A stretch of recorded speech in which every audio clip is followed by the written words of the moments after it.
meile natuke lähemalt, kuhu me täna jõudnud oleme. Te olete täna jõudnud Humala kalabaasi, see on Emajõe äärde tehtud niisugune püügikoht, mis on privaatne, kuhu saabki ainult eelneva broneeringu alusel.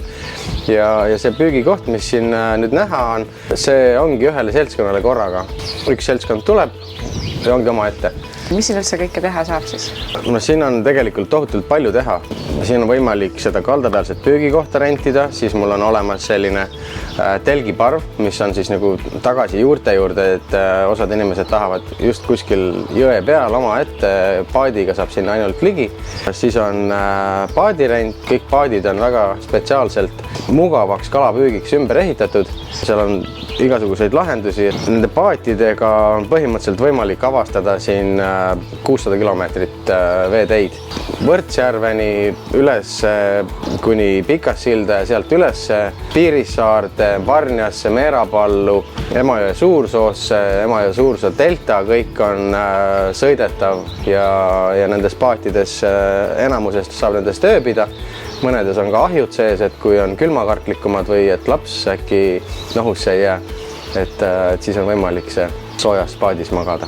See meie oskusteave võimaldab siis liigiti püüda täpselt seda kala, millist sa nüüd püüda soovid, tahad haugi, koha, angerjat, latikat, mida iganes sa tahad. Siis ma näitan sulle kaardi pealt, et kuhu sa peaksid minema, kui kaugele sa peaksid millega viskama või et mida sa ei peaks tegema selleks, et sa siis saaksid selle kala, mis sa siis saada tahad. Ja siis ongi, et ma annan sulle paadi, seletan ära, kuhu sa minema või mis seal tegema pead.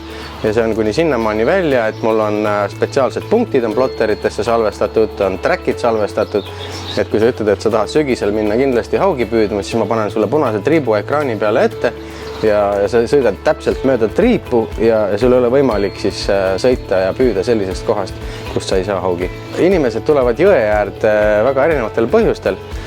Peamiselt ikkagi puhkama ja et tore oleks. Et osad tahavad tulla, et olla mingi lähedasega koos, osad tahavad lapsega teha midagi toredat, osad tahavad seigelda, mõned tahavad reisida, mõned tahavad teha mitte midagi.